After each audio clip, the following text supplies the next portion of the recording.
I am Julian, and I am 35 years old. Just 3 days ago, the woman I had promised to spend the rest of my natural life with stood up in the middle of our cramped Yonkers dining room, ripped her diamond engagement ring off her finger, threw it across the table so violently that it physically chipped my favorite coffee mug, and called me a pathetic loser. She did this without a single ounce of hesitation or remorse, and she did it right in front of my older brother, his smug and incredibly wealthy wife, and 2 of our closest mutual friends. While I sat there in absolute stunned silence, trying to process the humiliating reality of my life completely collapsing in real time, my brother Gregory leaned back in his creaky wooden chair, took a slow and deliberate sip of his expensive vintage wine, looked at me with total and utter disgust and said, "She is right, Julian. You have always been a zero. You are dead weight in this family." They laughed. They actually sat in the chairs I bought with my hard-earned salary, eating the dinner I spent hours cooking, and laughed at me in my own home, fresh off the heels of the most brutal and insulting inheritance reading imaginable. But there is one massive, world-altering thing they did not know. They did not know about the rusted, heavy iron lockbox buried deep under the floorboards of a freezing, run-down, apparently worthless cabin in the absolute middle of nowhere in Alaska. And right now, as I speak to you today, my golden child brother is drowning in a massive commercial lawsuit, facing total and complete bankruptcy, and desperately begging a mysterious international mining conglomerate for a financial bailout to save his pathetic image and his precious real estate firm. He has absolutely no idea that the chairman of that conglomerate, the nameless, faceless billionaire holding his entire future, his legacy, and his livelihood in the palm of his hand, is me. Before I tell you exactly how I orchestrated the greatest, most satisfying reckoning my family has ever seen, hit that like button if you believe that karma always comes to collect its debts, no matter how long it takes. And please, do not forget to let me know where you are watching from in the comments below. Your support means the world to me. Now, let's go back to where this entire nightmare began. The night Vanessa walked out on me was a Tuesday, a cold, bitter Tuesday in late April. The weather in New York was absolutely miserable. It was raining, that freezing, sideways rain that chills you straight to the bone and makes everything look gray and hopeless. I remember every single agonizing detail of that night with a clarity that still keeps me awake at 2 in the morning. I remember the smell of the roasted chicken I had spent 3 hours preparing. I had carefully seasoned it with garlic and rosemary, desperately hoping the good food would somehow mask the heavy, suffocating tension that was filling our small, 4th-floor walk-up apartment. We had invited my brother Gregory and his wife Penelope, along with Vanessa's best friend Sylvia and Sylvia's husband Derek. It was supposed to be a healing family dinner. My parents had passed away recently, just 10 weeks apart from one another, and the emotional wounds were still incredibly fresh. Or at least they were for me. But as the evening progressed, as the wine flowed and the true colors began to show, it became terrifyingly clear that this was not a dinner for healing or family bonding. It was a firing squad, and I was tied firmly to the post. Vanessa had been acting cold, distant, and highly irritable for weeks. It started the exact moment our family lawyer finished reading my parents' will. That night at the dinner table, she was a completely different person from the loving woman I had proposed to a year prior. She poured herself a 3rd heavy glass of red wine, her eyes darting around the cheap, peeling molding of our living room ceiling like she was trapped in a filthy, degrading cage. Gregory, sitting at the head of my small, wobbly dining table like a visiting king slumming it with the local peasants, was busy complaining. He was loudly and obnoxiously lamenting the exorbitant maintenance costs of the new 2024 Rolls-Royce and the vintage Porsche 911 he had just inherited from our father. He spoke about millions of dollars, about luxury mechanics and high-end auto insurance like he was discussing the price of a gallon of milk at Walmart. Penelope, wearing a designer silk dress that easily cost more than my entire used car, was swirling her wine and checking her diamond-encrusted watch every 5 minutes. She was making it abundantly clear through every sigh and eye roll that she would rather be anywhere else on earth than in my zip code. Sylvia, Vanessa's absolute viper of a best friend, leaned forward across the table. She had this wicked, calculating little smile on her face. She was the kind of woman who actively thrived on neighborhood drama and the misery of others. She asked the question that lit the match, the question they had clearly all been waiting for. "So, Julian," Sylvia purred, taking a delicate, theatrical bite of her salad. "When exactly are you going up to see your little wooden shack in Alaska? Are you going to start chopping firewood for a living? Maybe grow out a massive beard and live off the grid, since the corporate city life clearly didn't pan out for you?" Derek chuckled loudly, cutting his meat with aggressive, dismissive force. I looked down at my plate. My stomach was in tight, painful knots. I gripped my fork so hard my knuckles turned completely white. I tried to keep my voice steady, to preserve whatever shred of dignity I had left in that room. I told them I was flying up that coming weekend to carefully inspect the property. I explained that it was the only thing my father had left me in this world. I had to at least see it to understand why he chose it for me, to find some kind of closure. That was the exact moment Vanessa snapped. The fragile facade she had been maintaining completely dropped. She slammed her wine glass down on the table so hard I thought the crystal stem would shatter into 100 pieces. The dark red liquid splashed over the rim onto the white tablecloth, spreading outward like a fresh, ugly wound. She stood up abruptly, her chair scraping violently against the hardwood floor. She told me she was done. She said she had wasted 3 of the best, most vibrant years of her life waiting for me to finally step out of Gregory's massive shadow. She screamed that she had been waiting for me to get a real promotion, waiting for the massive real estate payout that would secure our future, our college funds for the kids we had planned, our rightful place in a high-end local HOA. She looked me dead in the eyes, her face twisted with a level of pure, unadulterated contempt I had never seen before in another human being, and she systematically stripped away every single ounce of my dignity. "You are absolutely nothing," Vanessa spat, her voice echoing violently off the thin walls of our apartment. "Your own father knew it. Everyone sitting in this room knows it. That is exactly why he left Gregory the entire empire, the accounts, the properties, and left you a pile of rotting wood in the freezing snow. You are a pathetic loser, Julian. You have no ambition. You have no spine. You let people walk all over you, and I refuse to sink to the bottom of the ocean with you." She aggressively slid the beautiful, expensive diamond ring I had worked overtime for 8 straight months to buy right off her finger. She threw it. It hit the table, bounced high, and struck my favorite ceramic mug. The sound was deafening in the sudden, heavy silence of the room. She marched to the door, grabbed her designer coat off the rack, and walked out without looking back once. The door slammed shut behind her, rattling the cheap picture frames on the wall. Sylvia and Derek stood up awkwardly. They offered a fake, whispered apology, completely failing to hide their amusement and satisfaction, before scurrying out the door right after her. Gregory just sat there for a long moment. He didn't offer a single word of brotherly comfort. He didn't tell me she was wrong. He just shook his head, reached into his tailored suit jacket, pulled out a crisp, brand new $100 bill, and tossed it onto my plate of mashed potatoes. "To cover the groceries, little brother," he said smoothly.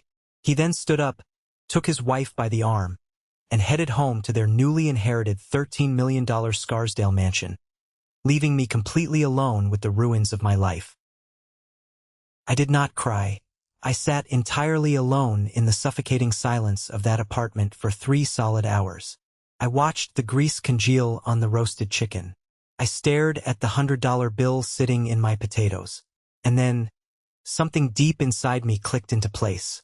The next morning, before the sun even came up over the city skyline, I packed a heavy winter coat, drove my beat-up car to the airport, and boarded a plane to Alaska.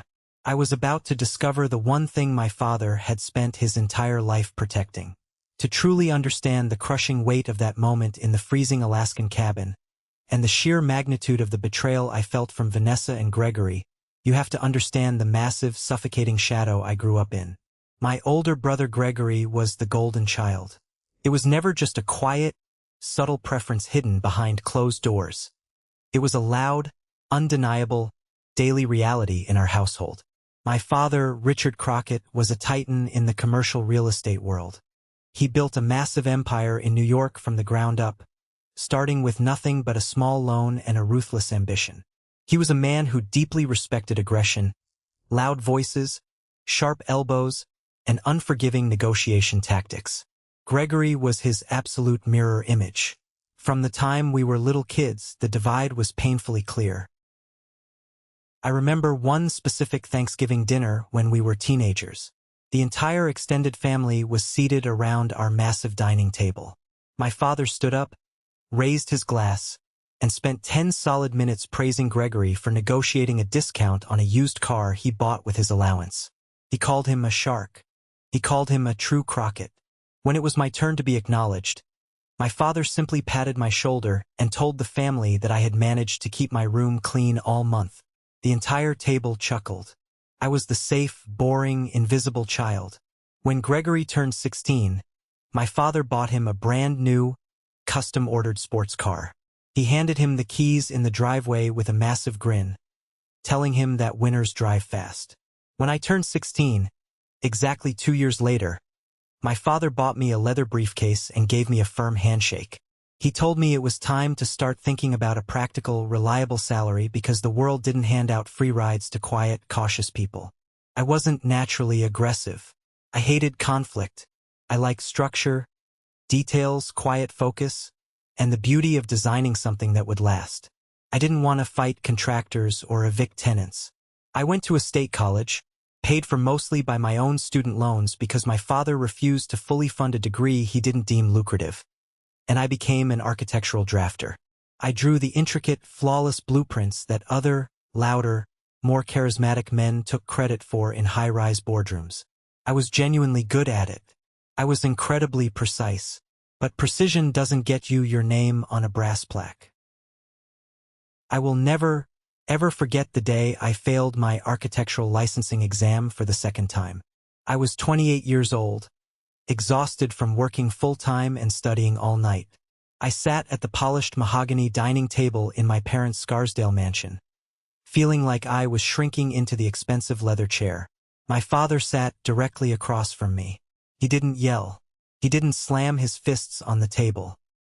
He just looked at me over his gold-rimmed reading glasses and let out a long, heavy, incredibly disappointed breath. "Julian," he said, his voice entirely void of any anger, which somehow made the words cut 10 times deeper. "You need to face reality. You are not executive material. You just aren't wired for it. You don't have the killer instinct required to run anything of value. Every firm in the world needs someone to sit in the back room and do the quiet, careful work. Accept your limitations. Leave the leading, the building, and the legacy to Gregory." It broke me. It shattered my confidence into a million unrecoverable pieces. But I accepted it. I accepted my place in the background of my own life. My mother, Margaret, was the only one who ever offered a different perspective, though she always made sure to do it when my father wasn't in the room. She was a quiet, unassuming woman, constantly fading into the expensive wallpaper of our home, seemingly completely content to let my father dictate the entire narrative of our family. She would slide a plate of warm lemon cookies onto my drafting desk late at night while I was sketching and whisper, "You have the hands of a true builder, Julian. Your grandfather had hands just like yours. Precision takes time. Do not let loud men convince you that quiet work has no value." I thought she was just a helpless, submissive wife trying to make her lesser son feel a tiny bit better. I couldn't have been more wrong about her. Then came Vanessa. We met at a high-profile charity gala I was forced to attend to represent the family business because Gregory was out of town on a ski trip. She was sharp, incredibly beautiful, and ruthlessly ambitious. I fell for her hard and fast. Looking back now with clear, unclouded eyes, I should have seen the neon red flags waving directly in my face. Her love was fiercely, terrifyingly practical. She didn't ask about my dreams or the buildings I wanted to design. She asked about my 401k matching plan and my stock options. She didn't want to know about my hard day at work. She wanted to know exactly when my father was finally going to stop treating me like an intern and make me a full partner in the firm with a 6-figure salary bump. She constantly, relentlessly pushed me to confront Gregory, to demand a bigger piece of the family pie. She would casually drop calculated hints about the lavish European vacations her friends were taking, comparing my modest, hard-earned salary to their massive Wall Street bonuses. I completely blinded myself to it. I ignored every single warning sign because, for the first time in my entire invisible life, someone was demanding that I stand in the spotlight.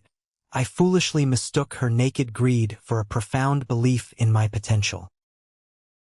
Everything finally shattered the year I turned 35. My parents passed away within 10 agonizing weeks of each other. My father went first, suffering a sudden, massive heart attack right behind his heavy oak desk in his home office.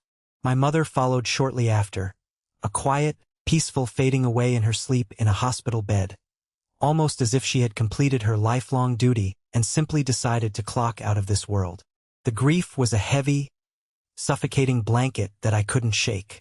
I spent weeks organizing the funerals, handling the caterers, writing the obituaries. Gregory just showed up in a black designer suit and shook hands. But in my family, grief was an inconvenience that was quickly pushed aside for the real business: the money. The reading of the will took place in the sterile, heavily air-conditioned, glass-walled conference room of Harrison and Associates on Madison Avenue.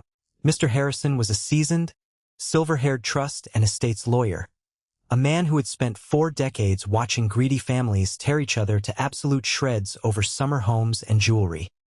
He sat at the head of the long conference table, his face entirely unreadable. Gregory sat next to Penelope, practically vibrating with greedy anticipation. Penelope was actively looking at luxury real estate listings on her phone screen. Vanessa had her hand resting tightly on my knee under the table, her manicured nails digging painfully into my leg in anticipation of our big payout. Mr. Harrison cleared his throat, adjusted his glasses, and began reading the dense legal document. The entire commercial real estate business, the massive Scarsdale mansion with all its antique contents, the liquid assets totaling over $4 million, the extensive high-yield investment portfolios, the brand-new 2024 Rolls-Royce, and the vintage Porsche 911. All of it, every single valuable, visible asset, went directly to Gregory. My brother didn't even try to hide his smirk. He puffed out his chest, looking around the room like a conquering emperor. Penelope leaned back in her plush chair, a look of supreme, arrogant satisfaction washing over her heavily Botoxed face. She reached over and squeezed Gregory's arm tightly. Then came my portion. Mr. Harrison looked down at the thick paper, then briefly up at me, a flicker of something resembling genuine pity crossing his eyes. To my second son, Julian Crockett, Mr. Harrison read aloud, his voice steady and formal, I leave the sum of $12,000 in cash to cover travel expenses, and the deed to the 220-acre property and the single structure wood cabin located in the Brooks Range of Alaska.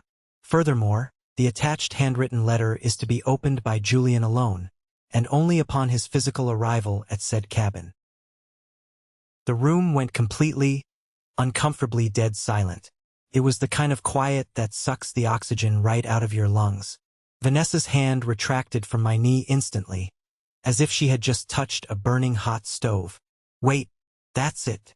Vanessa asked, her voice cracking the silence, shrill and panicked. A frozen swamp, a rotting shack, and $12,000? You have to be joking. This is a mistake. Mr. Harrison looked up, his expression hardening into professional stone. I assure you, Ms., this is a legally binding document. Those were Richard's explicit final wishes. There is also a specific addendum here stating, Julian inherits what I value most. Do not interfere. Gregory let out a low, mocking whistle. What he values most, right? Well, Julian. Looks like Dad finally evaluated our respective contributions to the family legacy and put an exact price tag on it. But hey, if you ever need a weekend getaway to freeze to death in the wilderness, let me know. I'll pay for your economy coach ticket. Family takes care of family, right? I sat there, completely and utterly numb. I felt like I had been violently erased from my own family tree. It wasn't about the money. I had never cared about the luxury cars, the mansions, or the country club memberships.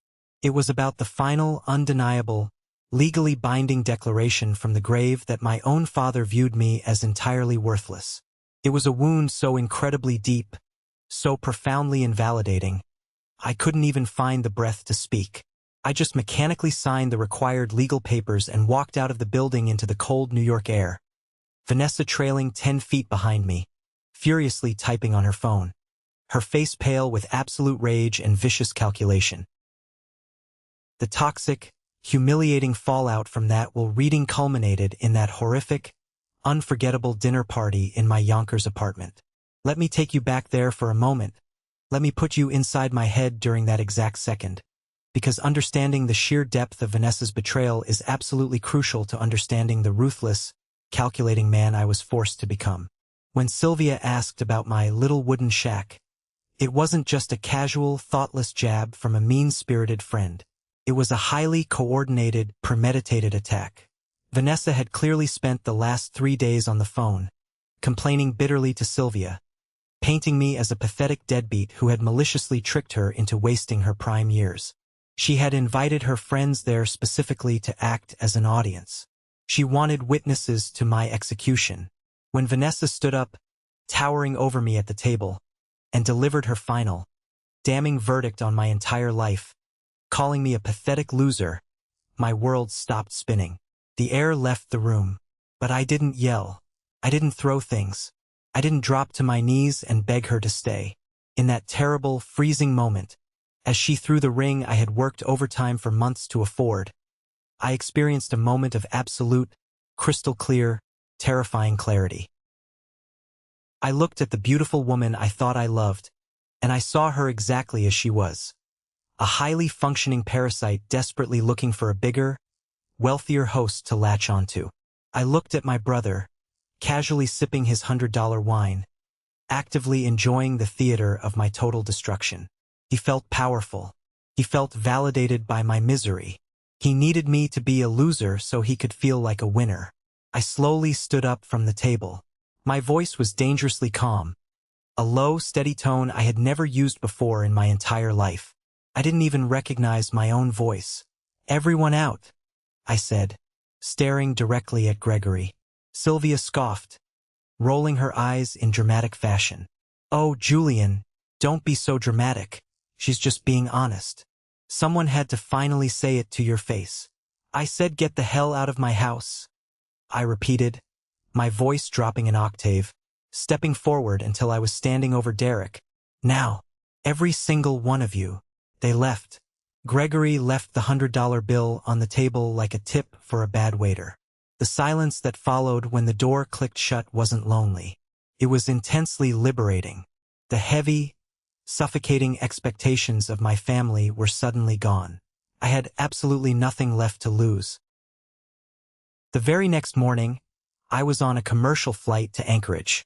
From there, I took a smaller, terrifying, rattling puddle jumper flight to Fairbanks. The airport smelled like stale coffee and damp wool.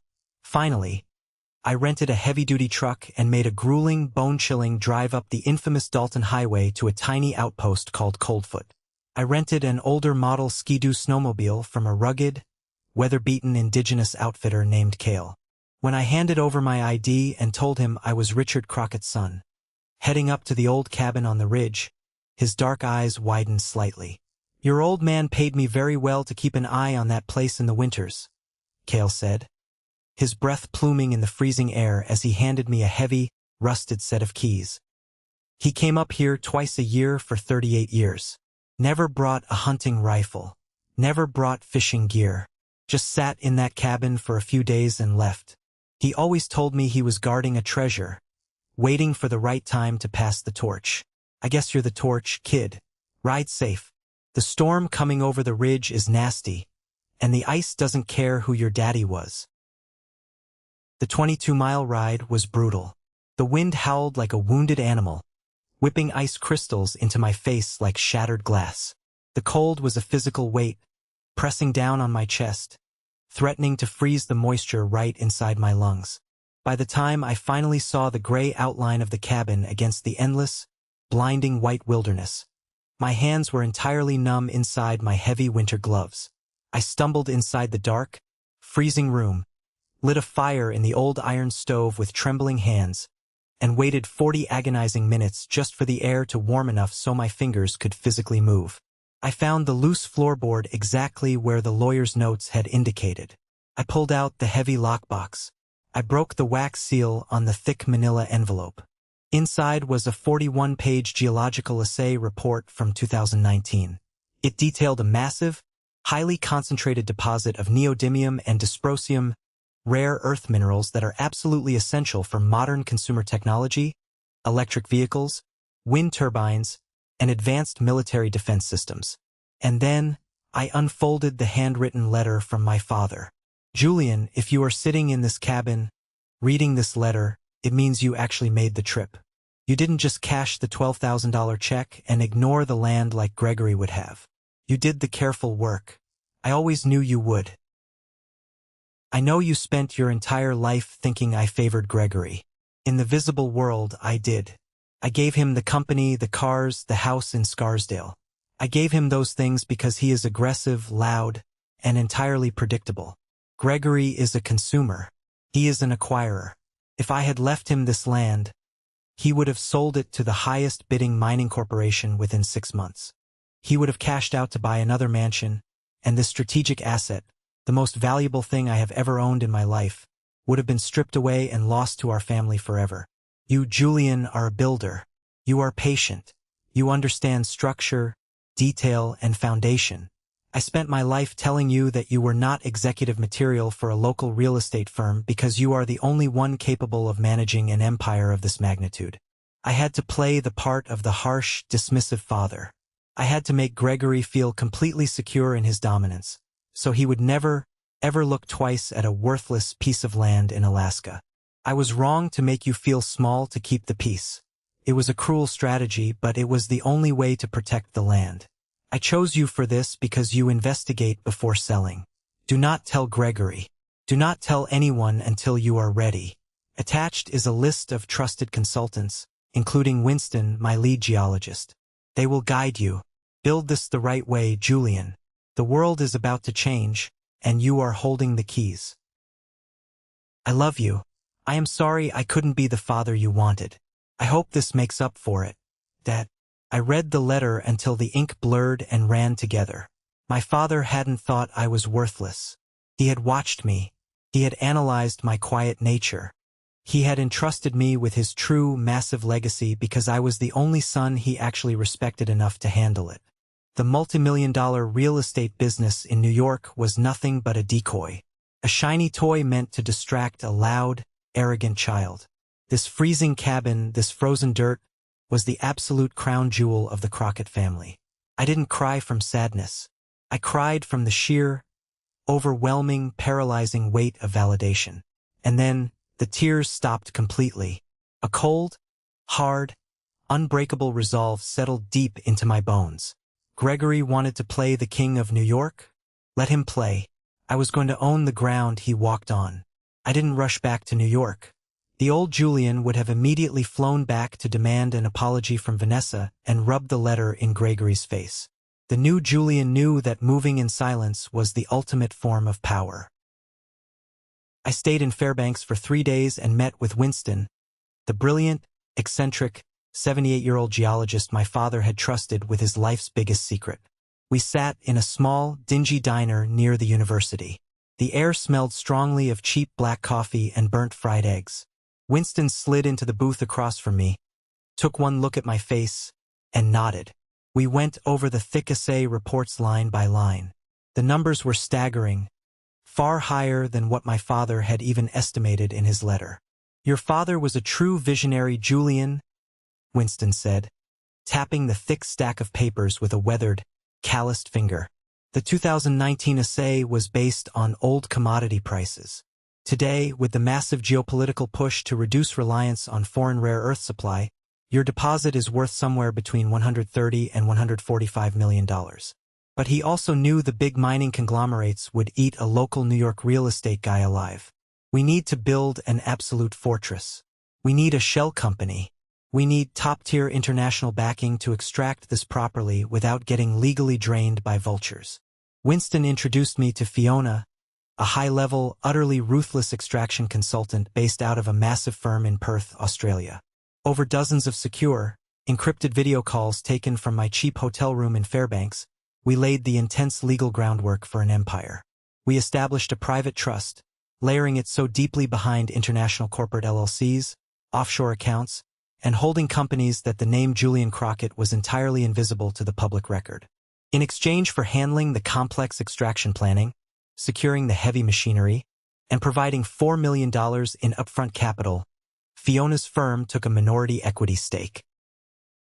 When I finally flew back to New York on April 21st, I was a fundamentally different man. On the outside, absolutely nothing had changed. I was still driving my beat-up Subaru Outback, living in my cramped, cheap apartment in Yonkers with the peeling paint, and wearing the same tired button-down shirts. But inside, I held the absolute terrifying power of a billionaire kingmaker. I walked into my architectural drafting firm and calmly handed in my resignation.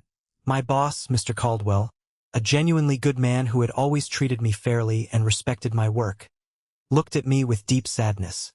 "Julian, if this is about your parents, please just take an extended leave. You have 6 weeks of paid vacation you've never even touched. You don't have to quit. You're the most precise drafter I have on this entire floor. Take the time you need to heal." I smiled, a real, genuine smile, feeling lighter than I had in a decade. "I appreciate that more than you know, Mr. Caldwell, but I'm shifting industries. I have a private family development project I need to focus my full attention on." I didn't tell him I was suddenly worth 9 figures on paper and employing a massive team of international lawyers. I just packed up my desk, shook his hand firmly, and walked out into the sunshine. Meanwhile, Gregory was completely imploding. Without my father's careful, pragmatic hand guiding the real estate firm, Gregory's unchecked arrogance took over like a wildfire. He immediately began radically restructuring the company, over-leveraging their core assets, and taking out massive, high-interest loans to buy out competitors in Connecticut right before the commercial market took a sharp, brutal downturn. I knew all of this because I was spending a fraction of my new capital to have a highly discreet private investigator quietly pull the public financial filings and court records of Crockett Realty. Gregory was hemorrhaging cash at an alarming rate.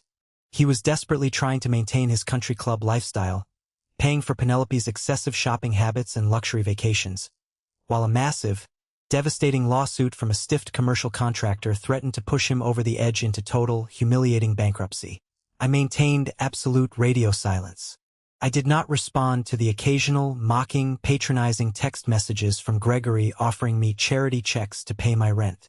I blocked Vanessa's phone number, her email, and all her social media accounts the exact moment I landed back from Alaska. I was a ghost, but ghosts leave traces if you look hard enough.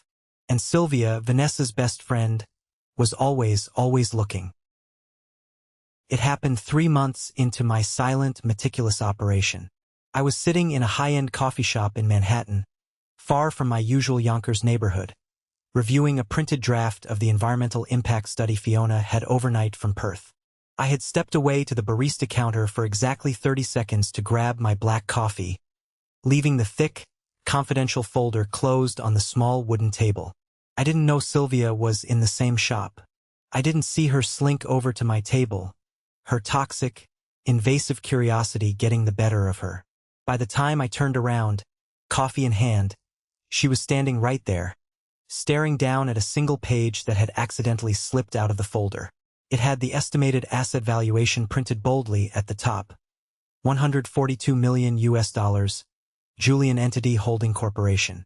I quickly stepped forward and snatched the paper off the table, my heart hammering violently against my ribs, an icy sweat breaking out on the back of my neck. Sylvia looked up at me, her eyes wide, a greedy, terrifying realization dawning on her heavily made-up face. "Julian, what is that? What does that number mean? Are you laundering money for someone? Are you involved in something illegal?" "It's a typo on a hypothetical drafting project for a wealthy client," I lied smoothly, shoving the papers into my worn leather briefcase and snapping the brass locks shut. "Excuse me, Sylvia. I have a very important meeting to get to."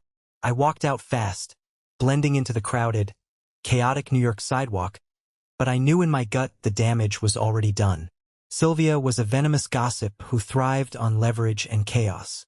Within an hour, she would be calling Vanessa, spinning wild theories. Within 2 hours, she would be trying to figure out how to monetize that information, likely attempting to sell it to Gregory to secure a favor or get back into his wealthy good graces.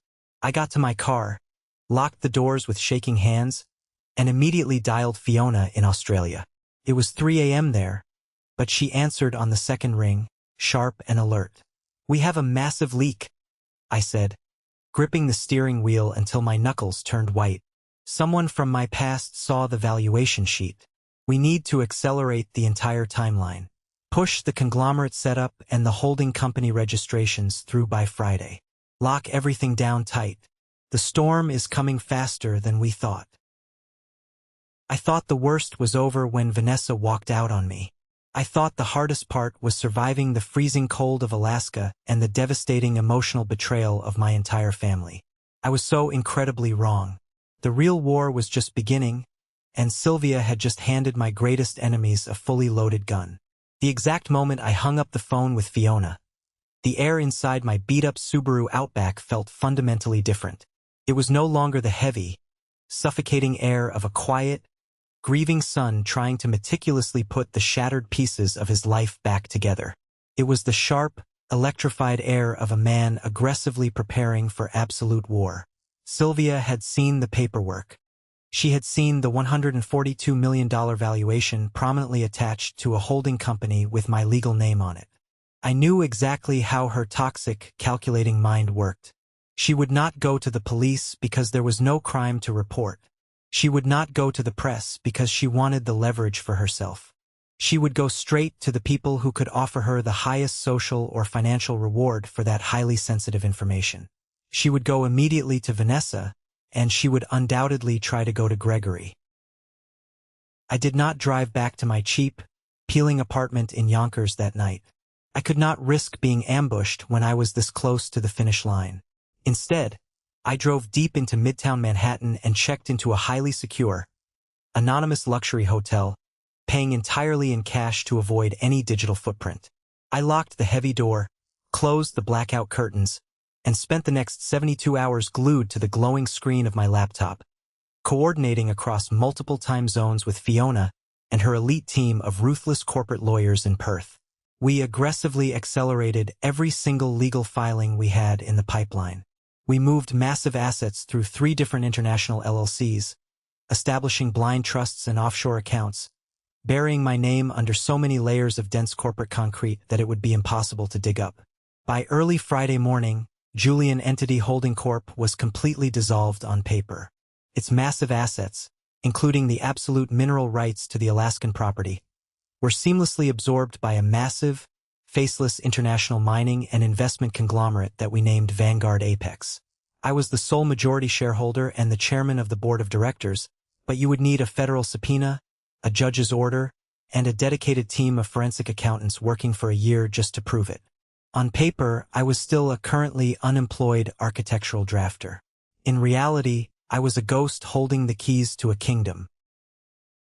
While I was meticulously building an absolute fortress around my inheritance, the visible, flashy world of my family in New York was rapidly, spectacularly crumbling into dust. My private investigator, a former detective who charged a premium for absolute discretion, sent me a massive, heavily encrypted digital dossier on Friday evening detailing the exact current state of my brother's commercial real estate business. It was infinitely worse than I had ever imagined. Gregory had always been deeply arrogant, but without our father's iron, pragmatic fist guiding the company, his unchecked arrogance had quickly become a fatal corporate disease. Gregory had taken out massive, high-interest loans against the family's core, stable properties to fund a wildly aggressive, poorly researched expansion into the Connecticut commercial market. He wanted to look like a visionary titan to his wealthy country club friends. He wanted magazine covers. Instead, he walked blindly right into a brutal financial trap. A rival commercial developer named Sebastian, an older man who had fiercely hated our father for decades and had been waiting patiently for a moment of weakness, saw Gregory's reckless, ego-driven spending and moved in for the absolute kill. Sebastian systematically undercut Gregory on 3 major commercial development bids, bleeding Crockett Realty dry and leaving Gregory holding millions of dollars in empty, highly leveraged properties with astronomical property taxes. To make matters infinitely worse, in a desperate bid to save cash, Gregory had arrogantly refused to pay a major commercial construction contractor, falsely claiming their work was subpar. That contractor did not back down. They had just filed a massive, crippling, multi-million-dollar lawsuit that threatened to completely freeze every single liquid asset Gregory had left. The legal fees alone were drowning him. He was completely trapped in a corner of his own making. He was facing total, humiliating public bankruptcy. He was about to lose the $13 million Scarsdale mansion, the luxury cars, the exclusive country club memberships, and the entire family legacy our father had spent 40 years building. Gregory desperately needed a miracle. He needed a massive, immediate injection of outside capital to pay off the contractor lawsuit, stop the bleeding, and restructure his highly toxic debt. And that was exactly when Fiona, acting flawlessly in her role as the Senior Vice President of Acquisitions for Vanguard Apex, reached out directly to his executive office. She sent a cold, formal, highly professional email offering to review his entire portfolio for a potential buyout or a massive debt restructuring partnership. Gregory took the bait instantly. He swallowed the hook, the line, and the sinker. He was far too desperate, far too panicked about losing his wealthy status, to stop and question why an international conglomerate was suddenly, specifically interested in a failing, heavily indebted New York real estate firm. He saw a lifeline and he grabbed it with both hands. The trap was set. But before the steel jaws of that trap could snap shut on my brother, the ghosts of my immediate past came aggressively knocking on my door. It was a Tuesday evening, exactly 1 week after Sylvia had spied on my paperwork in the coffee shop. I had briefly returned to my Yonkers apartment to grab some specific clothes and documents I needed for the upcoming boardroom meeting. As I walked heavily up the dimly lit, peeling stairwell to the 4th floor, the smell of stale cooking oil lingering in the air, I saw a shadow standing directly in front of my door. It was Vanessa. She was wearing a designer trench coat that easily cost more than my previous monthly salary, holding a paper cup of expensive artisan coffee. Her hair was perfectly styled. When she saw me stop on the landing, she immediately tried to arrange her face into a deeply practiced mask of profound, sorrowful regret. It was a terrible, transparent performance, but a few months ago, it might have actually worked on me. "Julian," she said, her voice dripping with artificial, practiced sweetness, taking a slow step forward. "I have been trying to call you for days. Your phone goes straight to voicemail. I noticed you blocked me on everything. I had to come wait for you." I stopped on the landing, keeping a significant, safe physical distance between us. I did not drop my briefcase. I looked at her, truly looked at her without the blinders of love or the heavy weight of my own insecurity, and I felt absolutely nothing. No lingering anger, no sharp heartbreak, just a cold, sterile, almost scientific observation of a woman who had completely, utterly miscalculated the trajectory of her own life. "You do not live here anymore, Vanessa?" I said, my voice completely flat and devoid of any emotion. "We have absolutely nothing to discuss. You made your feelings abundantly clear the night you threw your ring at my face. Leave the apartment keys on the counter and go." She took another step forward, reaching out a manicured, trembling hand, her eyes shining with forced tears. "Julian, please, you have to listen to me. I made a terrible, unforgivable mistake. I was grieving your parents too, you have to remember that. I let the overwhelming stress of the inheritance reading get to me. I was angry for you, Julian. I was so furious that your father treated you that way. I wanted you to fight for your fair share of the real estate business. I was just trying to push you to demand what you deserved.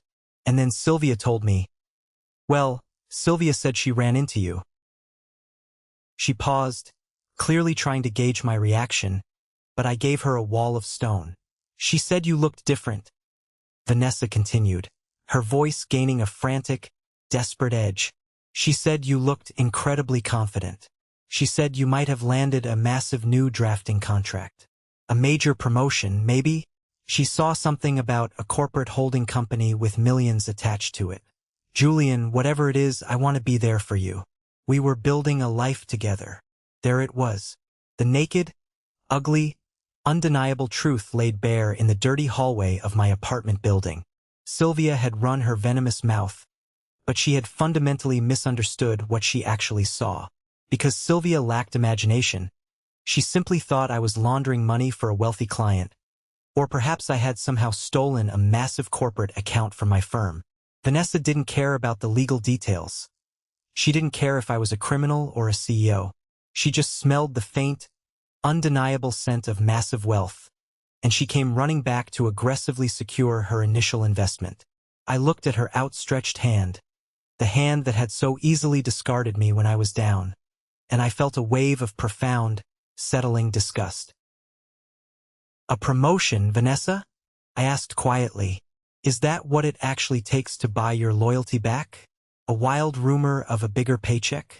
A piece of paper with a large number on it? Her face flushed a deep, angry, embarrassed red. The sweet, apologetic facade cracked instantly, revealing the sharp, bitter entitlement underneath. Do not speak to me like that, Julian, like you are somehow morally superior. I gave you 3 of the best years of my youth. I stood by you while you happily let your father treat you like a glorified intern. I supported you when everyone else laughed at you. If you have somehow stumbled into some real money, if you finally found a way to secure a future, I deserve a piece of that security. We were planning a wedding.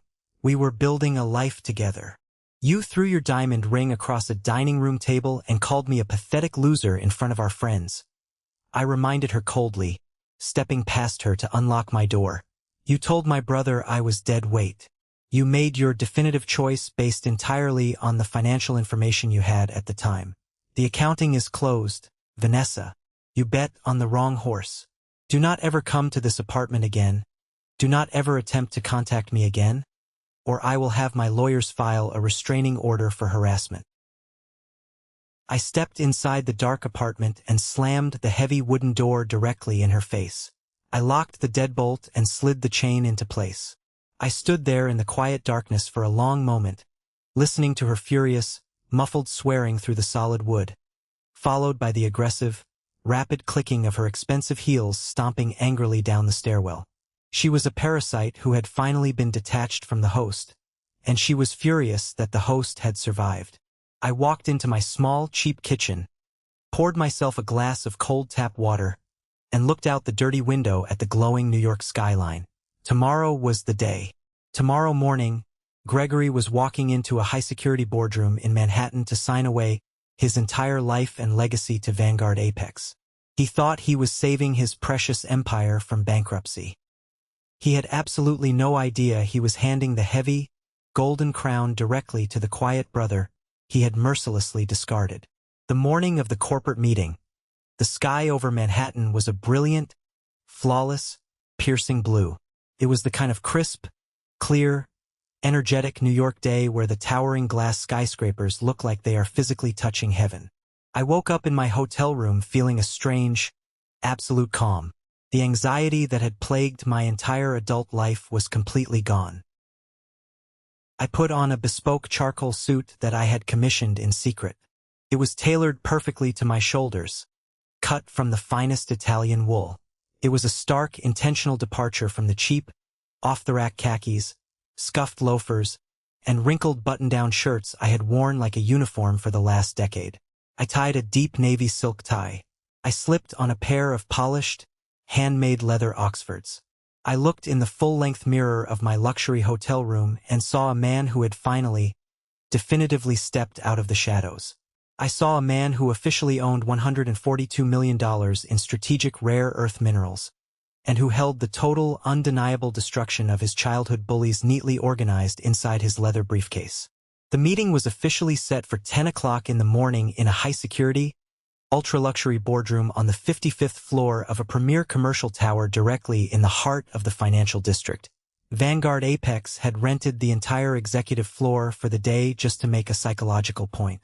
When you are dealing with men like Gregory, men who worship the appearance of wealth, you have to aggressively outspend them to break their confidence. I arrived an hour early and waited quietly in a private, soundproof adjacent office, watching the live security feed on a high-definition tablet. At exactly 9:45, the private elevator doors chimed and opened. Gregory stepped off. Even through the security camera, I could see that he was sweating visibly. He was wearing his absolute best power suit, a navy pinstripe, but it hung a little loosely on his frame, as if he had lost a significant amount of weight in the last few weeks. The crushing stress of the impending bankruptcy, the relentless calls from creditors, and the massive contractor lawsuit was physically eating him alive. He was flanked by his panicked, constantly blinking corporate lawyer and, surprisingly, his wife Penelope. She had likely insisted on coming to ensure that her lavish shopping budget and country club dues were properly secured in the new deal. They were immediately greeted by Fiona, who looked absolutely terrifying and completely in control in a sharp, slate-gray designer suit. She played the part of the ice-cold, untouchable corporate executive perfectly. She did not smile. She offered a brief, firm handshake and led them down the long, silent hallway into the massive, glass-walled boardroom. The conference table was made of solid, polished black marble. The panoramic view of the sprawling city below was dizzying and designed to make the guests feel incredibly small. Gregory sat down heavily in one of the plush leather chairs, aggressively loosening his silk tie as if the room was suddenly lacking oxygen. Penelope sat close to him, her eyes darting around the opulent room, clearly trying to calculate the net worth of the company they were dealing with. "Ms. Fiona," Gregory started, leaning forward and desperately trying to inject some of his old, booming, arrogant authority into his trembling voice. "I want to personally thank Vanguard Apex for recognizing the inherent, long-term value in Crockett Realty. My father built a massive legacy, and I am expanding it. The current contractor lawsuit is a minor, unfortunate speed bump. With your immediate capital injection, we can absolutely crush the competition in Connecticut and completely restructure the corporate debt within 2 financial quarters. Our projections show massive yield." Fiona did not smile. She did not nod. She sat perfectly still directly across from him, slowly opening a thick, black leather portfolio. "Mr. Crockett, let us be entirely, unequivocally clear about why we are here," Fiona said, her voice crisp and devoid of any warmth. "We are not injecting capital to save your brand. We are not interested in a partnership. We have reviewed your filings. You are bleeding millions. You are severely over-leveraged. Your expansion into Connecticut was a catastrophic failure of judgment.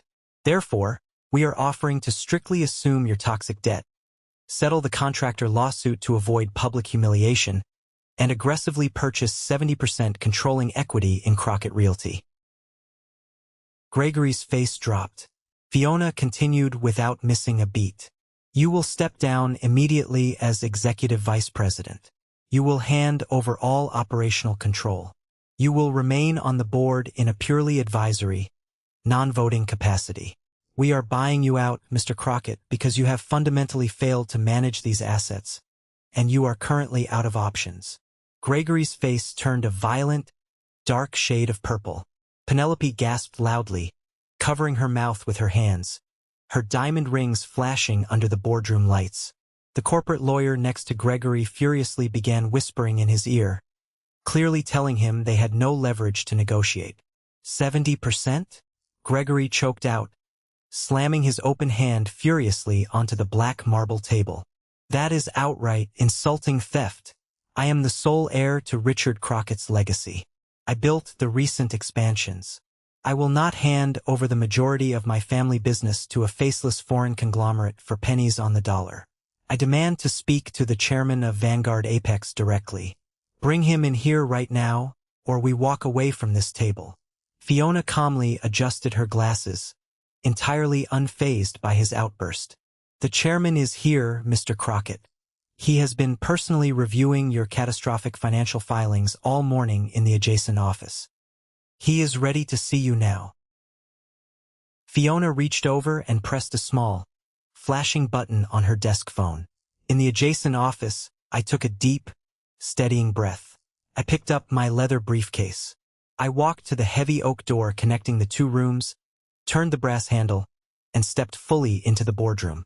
The silence that instantly followed was absolute. It was a heavy, suffocating, terrifying silence that felt like the air pressure in an airplane cabin suddenly dropping to zero. Gregory completely stopped breathing. His eyes bugged out of his head, darting wildly from my tailored bespoke suit, to my polished shoes, to Fiona, and back to my face. His brain was violently, desperately refusing to process the visual information it was receiving. Penelope let out a strange, high-pitched squeak, gripping the sharp edge of the marble table so hard her knuckles turned completely white. Even Gregory's lawyer looked entirely confused. I walked slowly, deliberately to the head of the long table, the seat traditionally reserved for power, the seat my father always occupied. I placed my briefcase down, popped the brass locks with a sharp click, and pulled out a single heavily notarized sheet of paper. I did not sit down. I stood tall, looking directly down at the older brother who had spent 35 years actively making me feel completely invisible.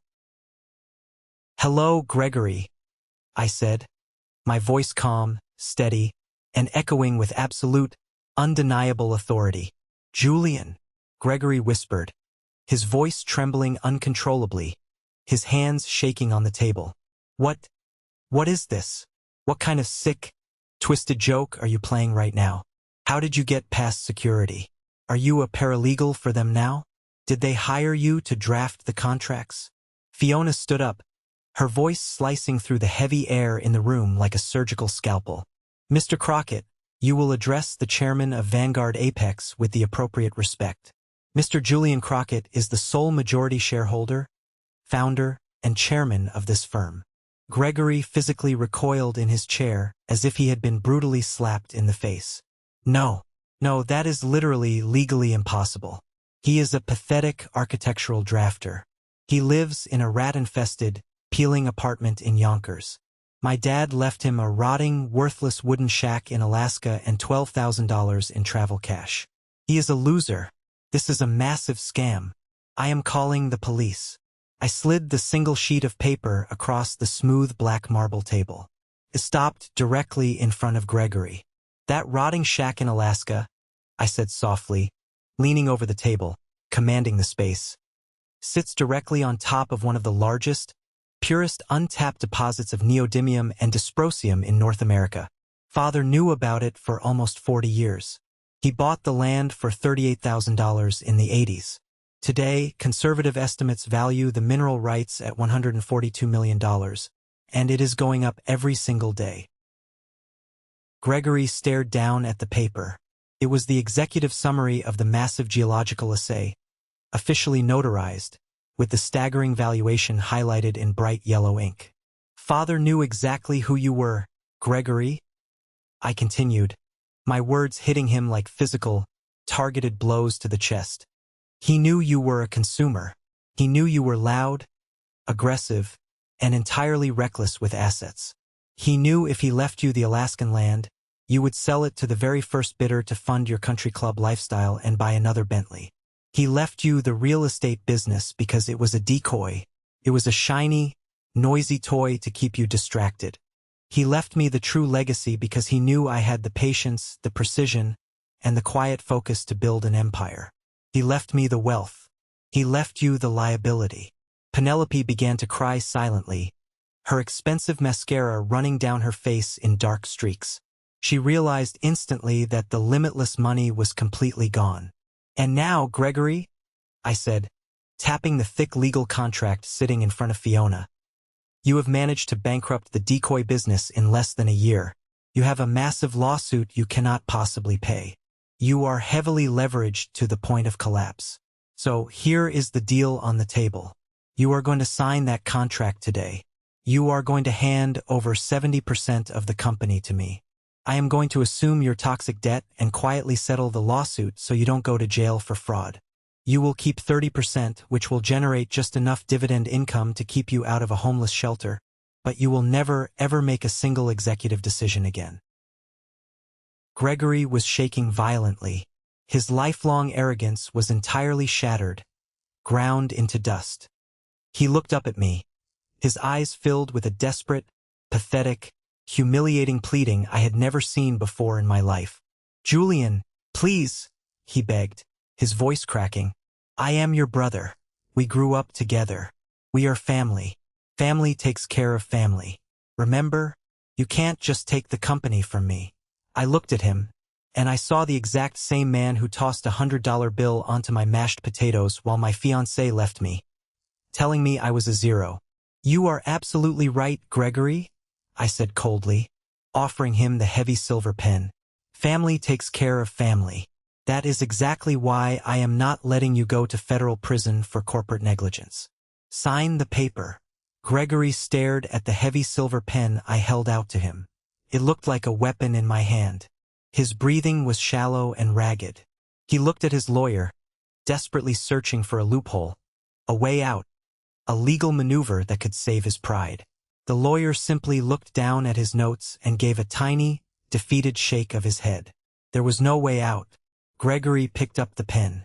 His hand was shaking so violently, he could barely hold it steady against the thick, crisp parchment of the contract. He looked at the massive stack of legal documents that effectively, permanently stripped him of his executive title, his power, his massive salary, and his father's visible legacy. He signed his name on the dotted line, his signature jagged and messy, sealing his fate.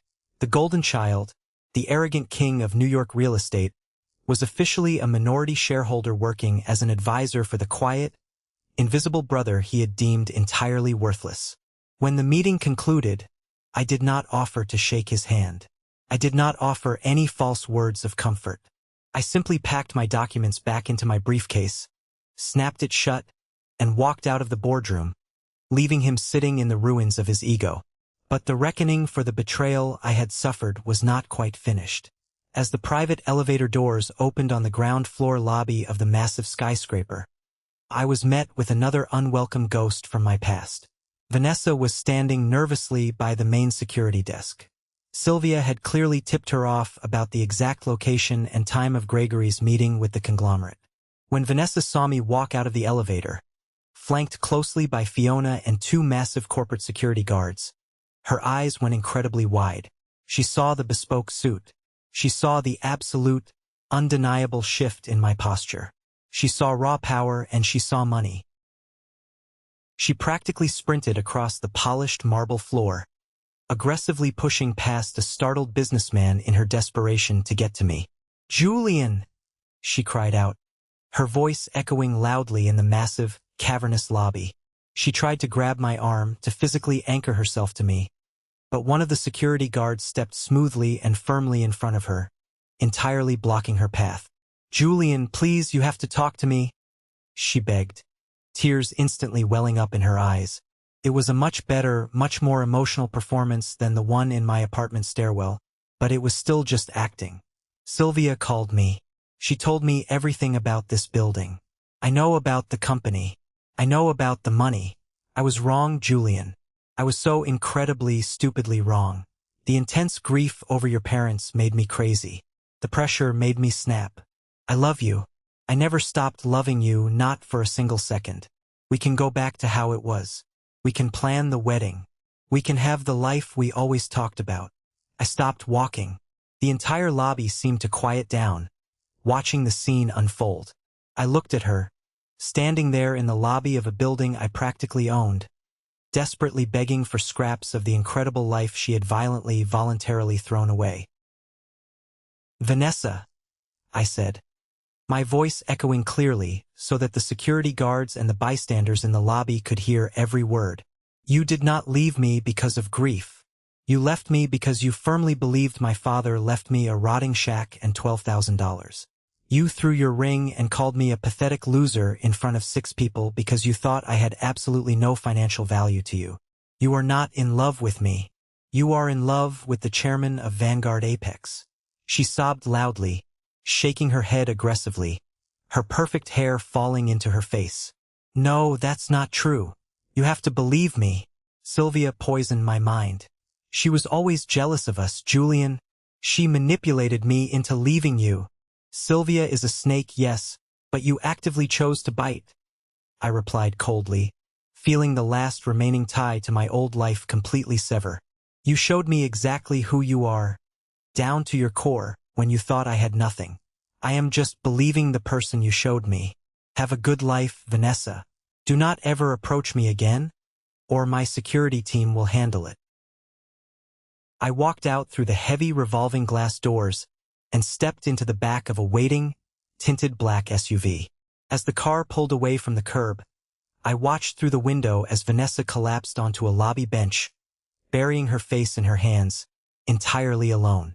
In the weeks that rapidly followed, the massive shockwaves of my corporate takeover completely destroyed the toxic social circle that had mocked me at that dinner party.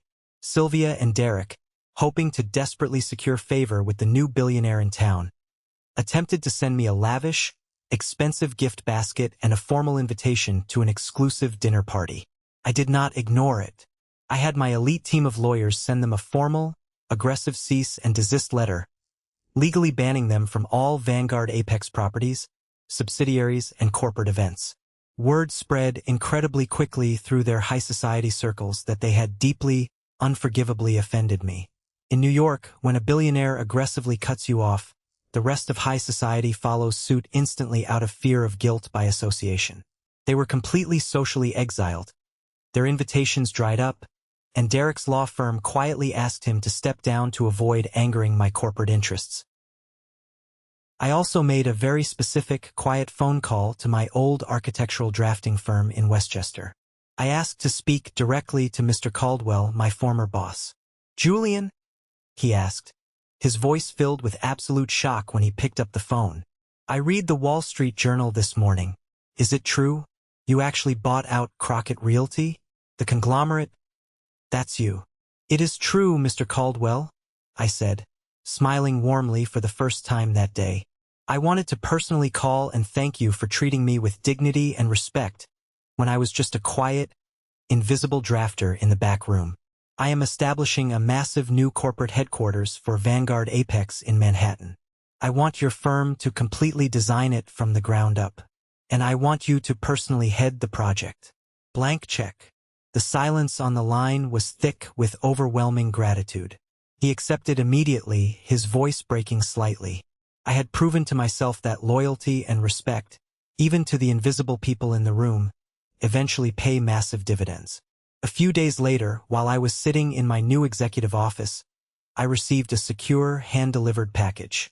It was from Mr. Harrison, the seasoned trust and estates lawyer who had originally read my parents' will. Inside the box was a small, worn, green leather book and a handwritten note from the lawyer. "Julian, your father explicitly instructed me to wait until you had successfully established the mining operation and secured the company before giving this to you.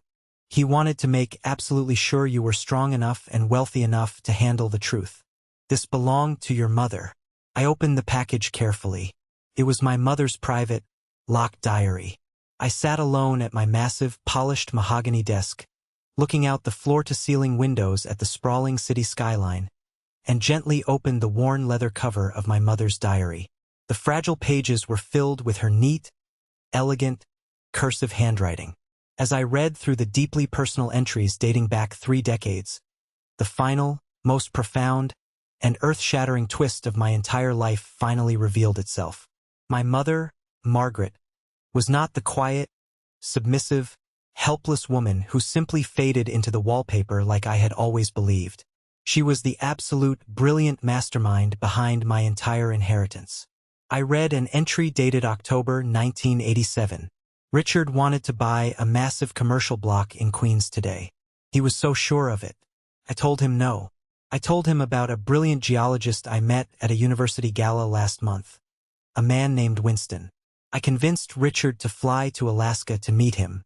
I subtly manipulated the conversation over dinner for weeks until I convinced him to buy the Brooks Range property. He entirely thinks it was his own genius idea, but I planted the seed deep in his mind. That land, that incredibly valuable deposit, is for Julian. I know it in my bones. Gregory is too loud. Gregory is too reckless. Gregory will completely destroy whatever legacy he touches because he has no respect for the foundation. I must play the part of the quiet, agreeable wife. I must let Richard aggressively fawn over Gregory so that Julian remains entirely invisible to them.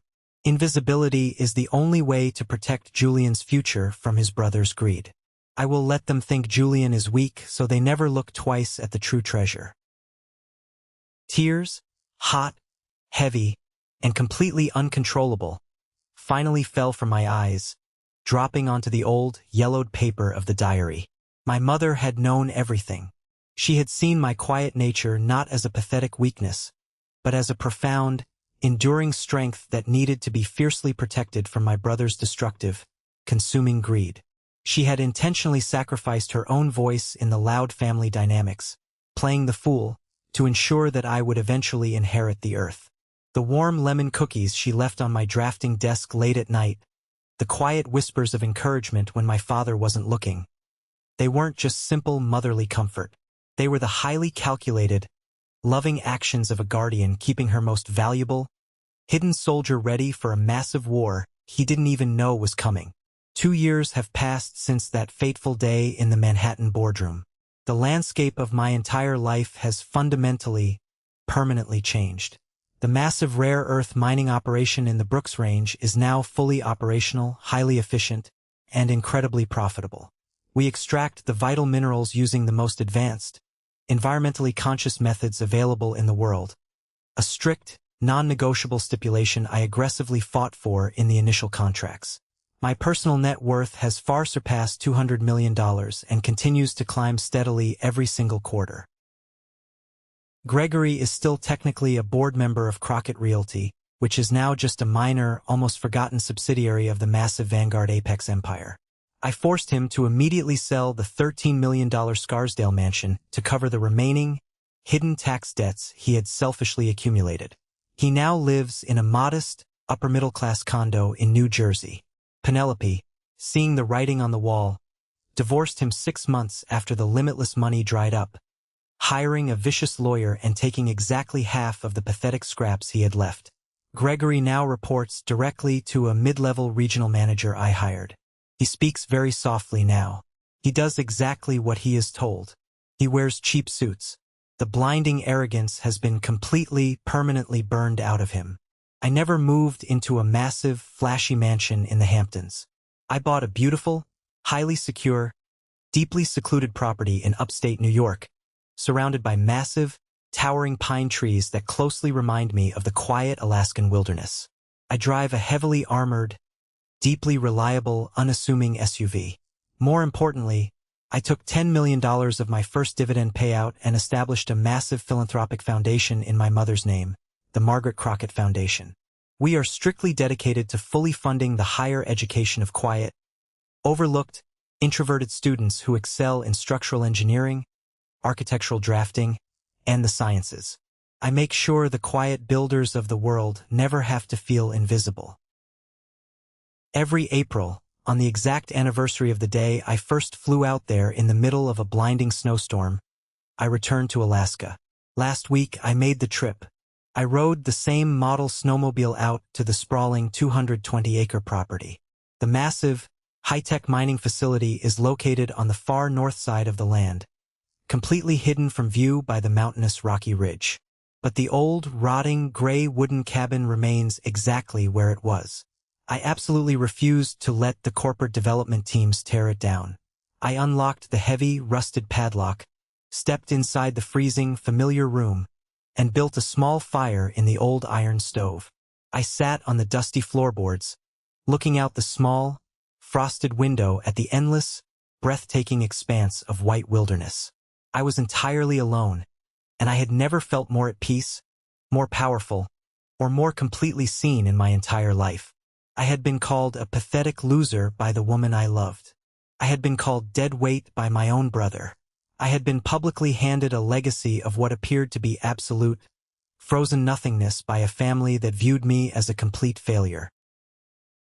But I did not let their cruel conclusion become my reality. I did not wear the heavy verdict they handed me. I went to the cabin. I opened the lockbox.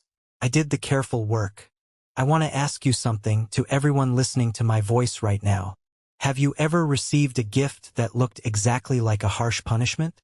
Have you ever been handed a job that looked like a humiliating demotion, a relationship that felt like an agonizing dead end, or a life circumstance that looked like a barren, frozen wasteland?